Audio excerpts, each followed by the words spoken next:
Hello, Beez Bladers. Welcome back and welcome newcomers to the channel. So I have a brand new of sorts brand to show you guys and gals today. This is one I won off of Instagram before the holidays and I'm finally getting to it.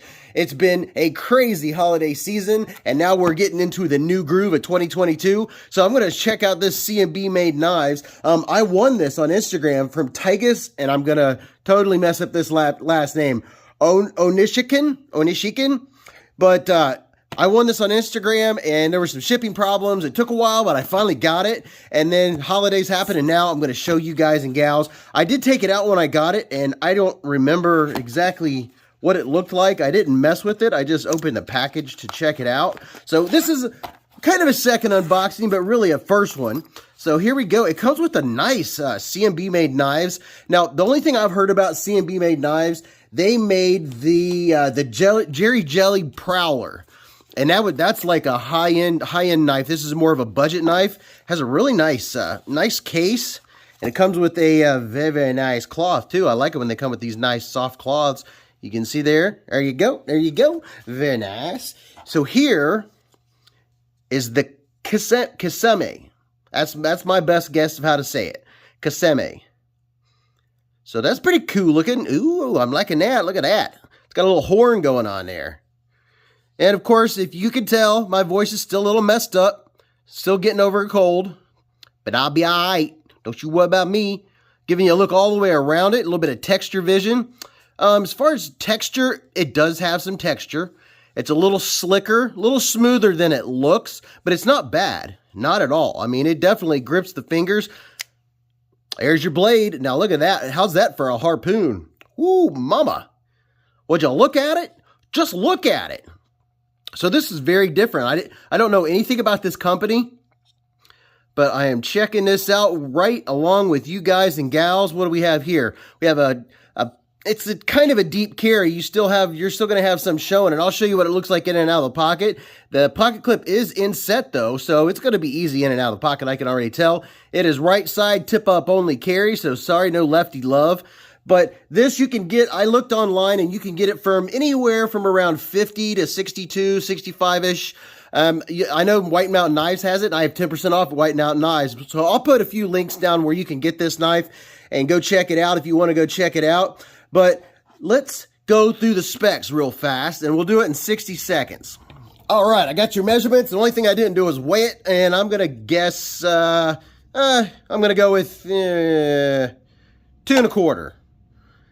2.385, pretty darn close, pretty darn close. All right, let's do your specs in 60 seconds. So your total length from tip to tip is 7.19 inches. You have a nice harpoon blade shape with Bowler K110 steel, and then you have a dual finish right here. You have stonewash all through here and then satin. We'll look at that up real close here in a minute. Your total blade length and your sharpen length are 3.03 inches on the nose. Your blade width right here at the peak is 0.85 inches, and then your blade stock thickness is 125 thousandths, and then your thickness behind the edge is 13 thousandths of an inch. You have really nice looking micarta for your scales, and then your closed length from tip to tip is 4.06 inches. Your handle width right here is 0.73 inches, and then your handle width at the widest point is 1.17 inches.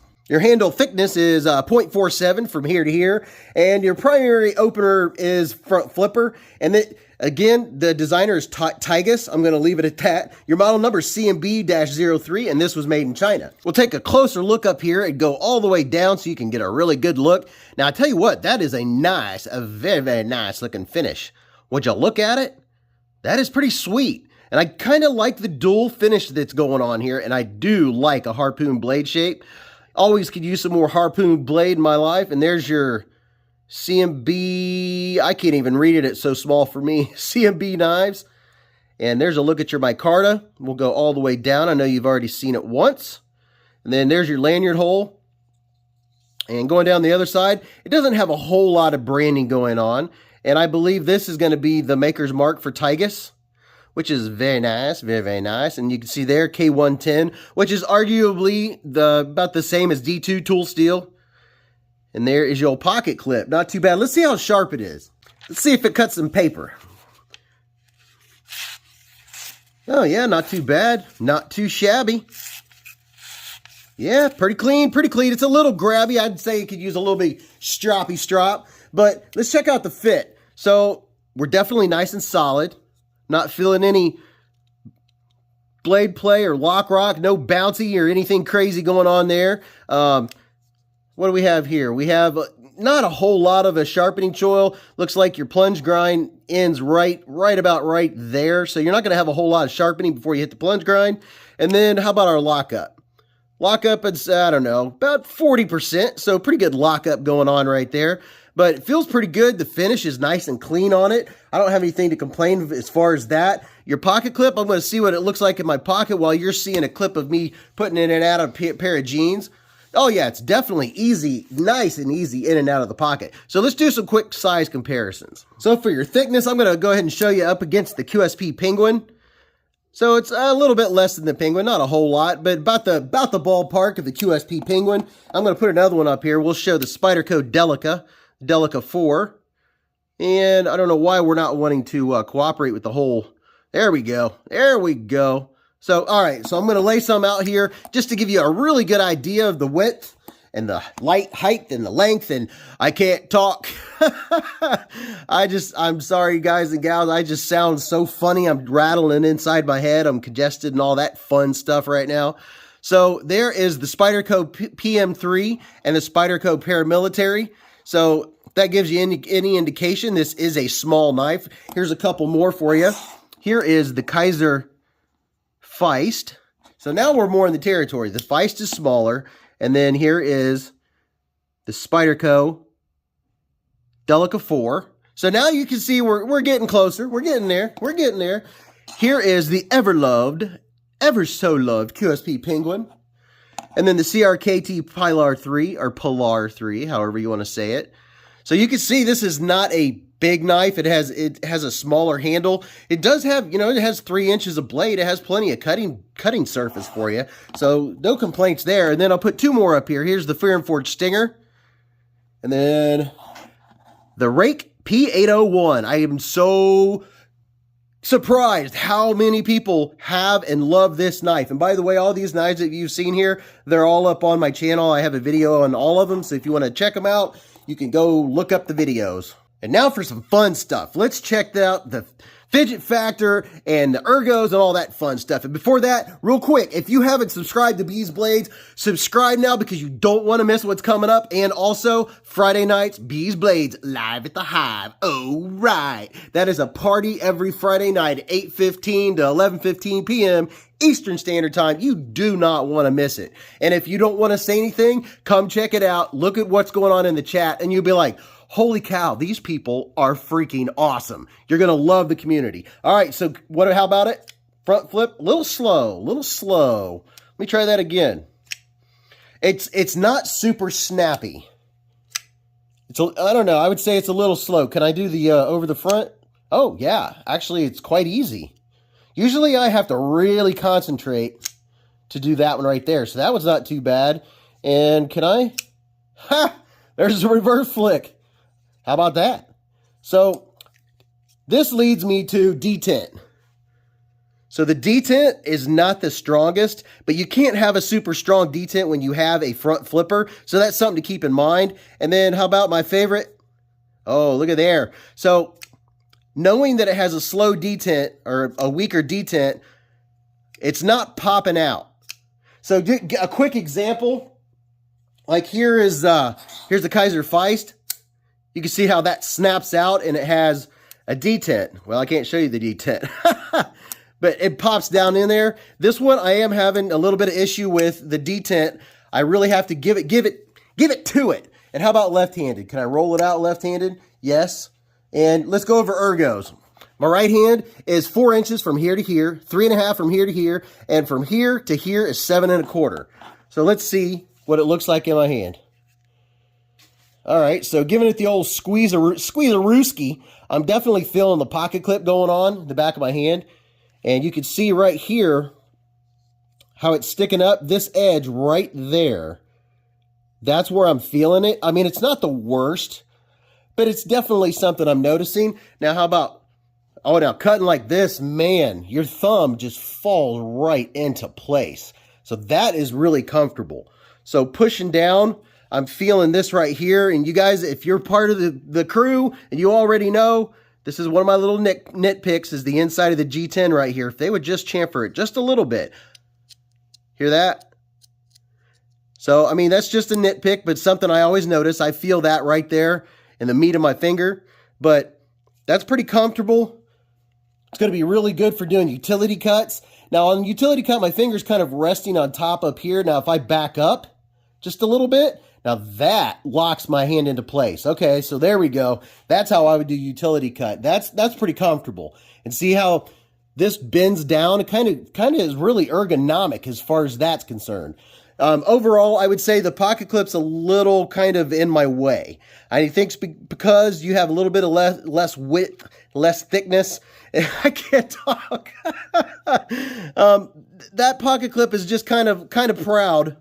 Kind of a little too proud. I mean, it's not bad. I'm just saying it's a nitpick. So let me tell you what, let's get inside here and take this apart, and then I'll tell you what I completely think about this knife. Okay, here we are at the disassembly table, and I have everything all rounded up because there's folks, this is the first time you're ever watching in disassembly. This is the stuff that I use, and there's a link to all of this in the description where you can go get exactly what I have here. And this is thread locker. Make sure if you get it on your own and you don't use my link that you get removable. You get medium. You don't want the red lock of death. And then you can also get this lock stick, Loctite. It's the same stuff, but in a different form. It's less messy. Sometimes maybe arguably not as strong when you're using it on the pivot. And then KPL, I use KPL knife pivot lube. You'll see what I use this on when we get in there. And I also use their little swabs. There's 10% off to KPL also in the description. And then the Weehaw bit set, get you one of these sets. It just make it easy on yourself. And also it acts as a backup. You can have this in your glove compartment. You can take it with you to work or whatever. And it's a great set to have. I learned my lesson and had to buy 4 or 5 sets before I finally got the set that everyone was telling me to get. And then here's your little stubby. And then this is my favorite. This is the CRKT Bit Driver. It's only 20 bucks. Now I've got a link to all that stuff in there. So with all that being said, let's take this bad boy apart and see just how easy or difficult this is going to be. Okay, that was extremely easy. And yeah, I mean, I was like, you know, I could just take a day off, but just because I sound funny, I mean, I always sound funny. I was like, no, I'm making videos because I want to get them out there. And if somebody is looking at this knife tomorrow and wondering, you know, I want to be able to let you know how I feel about it and what I think about it. Is that all I have to do? Okay, so you saw what I just did. 3 screws there. And by the way, I have a piece of microfiber cloth and I've already soaked it. Not soaked it. I dabbed it with a little bit of alcohol. You can use this or an old piece of t-shirt or anything like that. I just don't like to use napkins because they leave fibers. So here's what the inside looks like. It's pretty clean, relatively clean. I always like to clean it out anyway, but doesn't look too shabby. And you know, 9.5 times out of 10, you end up getting something out of there, and the knife's smoother when you take it apart. So we did get some stuff out of there. Let's see what we have. Let's see. So let's clean this off. It looks like it's going to be relatively easy clean. Easy in and out. Easy peasy. Get this inside that pivot and clean that out. And then here are, I'll let you see what the bearings look like. So here's an up close, and I'll leave it on this rag so you can see. Here's an up close of what the ball bearings look like. And these look like ceramic, and the way to check is I will check it right now with a magnet, but just to give you an up close, this is the open side. They look so cool. I think they look so cool.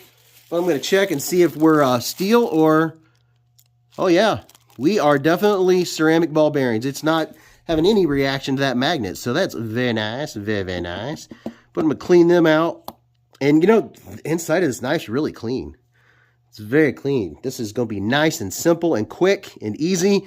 My last disassembly, if you saw that one, we had a big surprise when we took it apart. And if you want to see that big surprise, that is the, it's one of the last couple of videos. It's going to be on the buck knife. Go watch it. You'll find that very, very interesting. Very interesting indeed. All right, so I'm just getting everything all nice and cleaned up. So look here, we have a D-shaped pivot. Yeah, that'll keep it from spinning when we put it where. Okay, so we have a D-shaped pivot, but I'm not sure where it's stopping. The D-shaped pivot is always awesome because it keeps your pivot from spinning when you're tightening it and all that good stuff. But you can see we did get some crud off of there, even though it looked clean. So I'm going to put our pivot back in here. Let's see, I'm looking for, very interesting. So the pivot doesn't have any kind of markings on it. Let's see, is there a spot where it's going to fit better? So it looks like it wants to fit facing down, but I don't know. I'm not seeing what it actually connects with. But that's neither here nor there. I'm kind of confused by that because I don't see a place that is lining up. It would be on this side that would match up with this D. Call it the D. See how it looks like a D? And there's nothing over here D-shaped. So I'm a little confused by that. But I'm going to get some KPL knife pivot lube and put in here just a little bit. And a lot of people just dab it in there and swirl it around with the metal parts. This is how I do it. This is just personal preference. You know, everything is subjective. And I like to use these swabs because it's fun. And me personally, I tend to make less of a mess. And when you see this, see how there's an indentation right here? That means that is what's going to accept the open side of your ball bearings. So the open side, I'm going to face that direction. Sometimes that divot will be on your blade. If that's the case, then the open side will face towards the blade. But I'm going to get a little bit more. And yeah, I figured this would be an easy one. We'll see if we get a hang up. I guarantee it won't be anything like like that other one. I was like, what the heck is going on here? What in the world? Where's our stop pin? So this knife has got me a little perplexed. All right, there's that. What is stopping our blade? Okay, here we go. Now we've got it. So just so you guys and gals see this path right here on the inside, I'll point it out. From here to here is where the stop pin that's attached to the blade, that's where it stops, and that's where it stops when it opens and shuts. So right here, going around, is this path. And then that's the actual frame itself, which you can see is nice and milled out. That's what's actually stopping the blade. So this is a very different design than what I'm used to, I would say. But very simple, very easy to maintain. I'm just going to put just a little bit of that on both sides. Put that all the way around. And now I'm going to put this is where the KPL heavy comes in. Here's the knife pivot lube heavy. And like I said, there's a link in the description to all this. I have 10% off. I'm going to put a drop of this right here in this hole. That's where the detent ball falls. And I know a lot of you already know this. They're like, whatever, dude. But you know what? If you're watching right now, you're probably a part of the knife community, and you are like me, and you just like knife content while you're driving down the road. Listen to a familiar voice ramble on. And in my case today, ramble on through my nose, talking a little funny. Hello, this is the operator. At least that's how it sounds in my head, because I am congested. All right, so let's just make sure we have a little bit on here and a little bit inside here. These swabs do, they're little, but it's surprising how much oil they actually hold in them. So we're good. It doesn't take much. Little dab will do ya. So is it that easy? Are we snapping back in? It looks like we are snapping back into place. And then the thread locker, I'm not going to, you know what? I'm going to go ahead and show you. I'm going to use the thread locker just as an example. I check my screws all the time, so I don't use thread locker unless I need it. But I'm going to go ahead and put some on here just to give you an example, just to show you. I'll hold it with my fingernail like this, and I'll just get a little bit on the threads. Not much, just a little bit. Like that. It's probably too much, but just for the sake of discussion, there you go. Just to put a little bit on there. and put your pivot in. Now me, I tighten my pivot down all the way. I kind of crank it, not super hard. I'm only using 2.5 fingers there. And now I'm going to put my little screws in the back. And when I put my screws in, I'm not going to tighten them down all the way, these small ones in the back here. And we'll see if it lines up and if it centers. So I'm just getting them started just until I start to feel them give a little bit of resistance, just so I know they're in there. And use the Loctite on these just the same, unless you've been doing this a long time and you already know. Because if you know, you know. But you don't want your screw to fall out and then you're like, what do I have to do now to get another screw? So let's see what it looks like. Are we centered? Oh yeah, look at that, right down the middle. So how does it feel? It's pretty solid. Yeah, we're locked up. So I'm gonna go ahead and finish these guys off. So that was super simple, and I really appreciate it. Hopefully I don't sound as silly as I feel that I do. So let's see how it opens now. We're gonna open, still have that detent issue. Now let's see if I can just loosen it up just a little bit and see what happens. Now you can strengthen a detent. This is not gonna be a video on how to do that. But this is one where I personally would try to add a little strength to that detent. Okay, still good lockup. All right, so let's go to the main screen. All right, so here we are back at the screen. So overall, what do I think about the knife? Well, it's definitely easy to clean, easy to disassemble. That's not a problem. The ergos aren't too bad, although the pocket clip does make itself known all along through here, and especially on the corner. But I mean, with a knife this small, are you really gonna be getting in it that heavy with anything anyway? This is gonna be a light, everyday carry knife. You know, it's going to sit pretty deep in your pocket, which you've probably already seen that little clip. And it's not, you know, it's not, you're not going to be going out and cutting down trees with it. It flips nice, and it's one of those knives where if you know that the detent isn't the strongest, then you give it a little more oomph. Now I really do like fidgeting like this when I have a knife that's easy to flick from over the front flick like that. It's very easy, so I do appreciate that. That's a little slow for me. And then you can, well, see, if it had a little more detent, but I know I can get it. But other than that, you know, it's a nice everyday carry knife. The K110, Bowler K110 steels like D2. So, you know, it's D2 and micarta for 50 to mid 60s. You know, you tell me, you tell me whether you think that's a good price point or not, but I'll put some links in the description.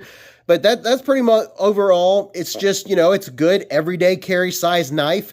It's a really neat blade shape. I like the blade shape. Can't complain about that at all. And I really, really like the finish. So I'm curious what you guys and gals think about it. I always love hearing your opinions because I learned so much from you. But always remember, live life in the present, keep a Band-Aid handy, and don't cut yourself.